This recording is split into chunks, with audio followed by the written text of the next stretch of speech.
Good morning, dear students, children, and dear audience. Welcome to YouTube channel. आज मैं 10th class और 9th class के as per requirement एक video लाया हूँ। बहुत से बच्चों कमेंट कर रहे थे कि हमारा 10th क्लास का पेपर है सर 6 तारीख को। कुछ 9th बच्चे कह रहे थे 6 तारीख को हमारा इंग्लिश का पेपर है, हाफ ईयरली एग्ज़ाम का। इस बात को ध्यान में रखते हुए मैं आपके लिए एक वीडियो लाया हूँ।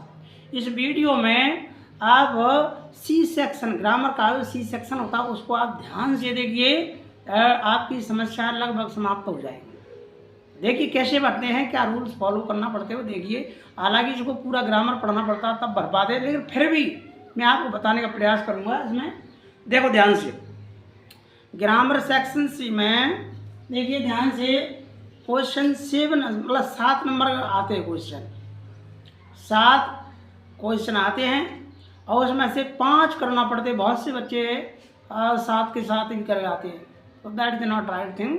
5 पूछे जाते हैं, एनी 5 लिखा होता है क्वेश्चन के सामने, तो 5 ही करें तो आपको नंबर सही मिलेंगे, नहीं तो गलत हो सकते हैं, टीचर काट भी सकता है।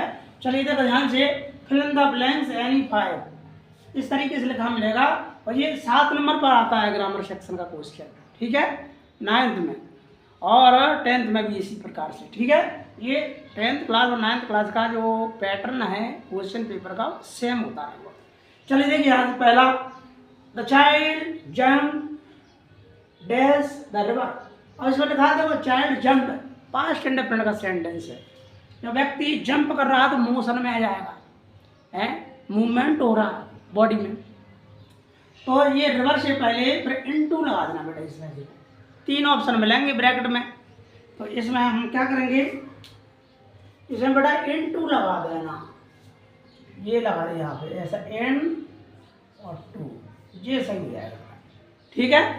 और मान लीजिए कोई मोशन में नहीं है तो n चल जाएगा, ठीक है, लेकिन ये मोशन में है तो इनटू चलेगा बेटा, ठीक है।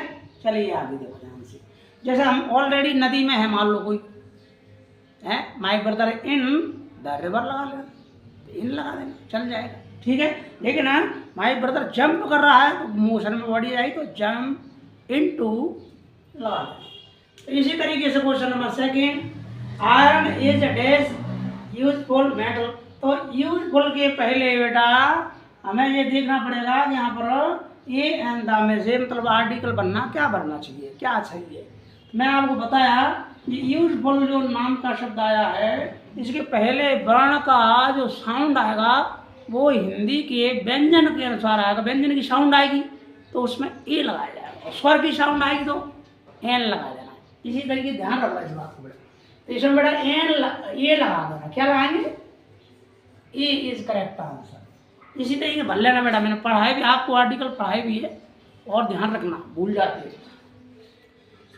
पॉइंट नंबर 3, सीमा स्टडीड हर्ड डैश फेल्ड, मतलब सीमा ने बहुत पढ़ाई की परंतु फेल हो गई। मतलब 2 विचार हैं, एक तो बहुत मेहनत की और फेल हो गई, तो 2 विचार अलग अलग हैं, विपरीत है।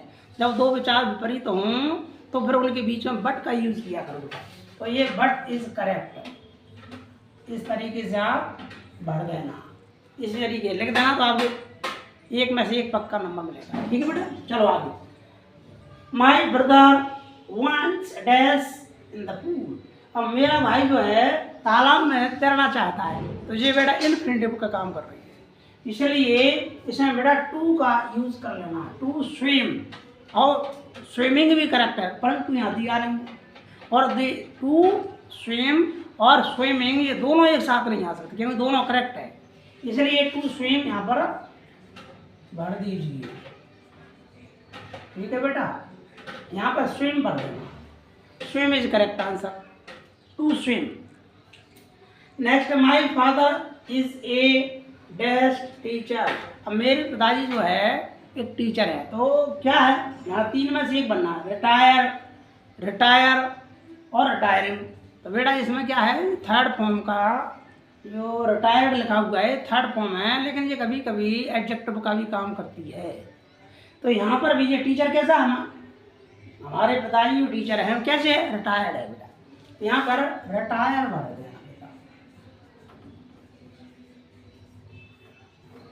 रिटायर्ड करें, ठीक है। इसी तरीके से हम कहें जैसे पेन है, ये पेन तो है, ये ब्रेक मार के और तोड़ना वर्ब है, लेकिन हम ये कहें ब्रोकन पेन भी बोल सकते हैं, तो this is a broken pen, ऐसा लग सकता है। तो ये थर्ड फॉर्म एडजेक्टिव का भी काम करती है। चलिए now come to the next point. She did not send me dash reply, मतलब उसने मुझे कोई रिप्लाई माना उत्तर नहीं भेजा। और कोई एरी माना कोई होता बेटा, फ्यू माना कुछ, ये लॉट ऑफ माना पर्याप्त बहुत कुछ। तो इसलिए इस समय क्या होगा बेटा, नेगेटिव सेंटेंस है। जब नेगेटिव सेंटेंस हो जाए तो इसमें एनी फिलअप कर देना आंखें बंद करके।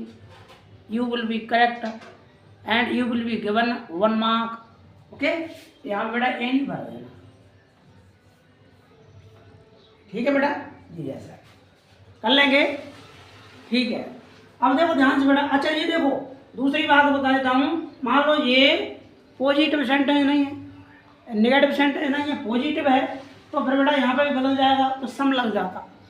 लेकिन यहाँ पे नेगेटिव सेंटेंस है तो एनी ही लगाना, ध्यान रखना बेटा इस बात का। चलिए, it has been raining dash morning, मैंने ये सेंटेंस आपको पढ़ाए हैं, बताए हैं। कौन सा सेंटेंस है, प्रेजेंट परफेक्ट कंटिन्यूअस। और इसे बेटा टाइम बताने के लिए सेंटेंस का यूज करते हैं, है ना।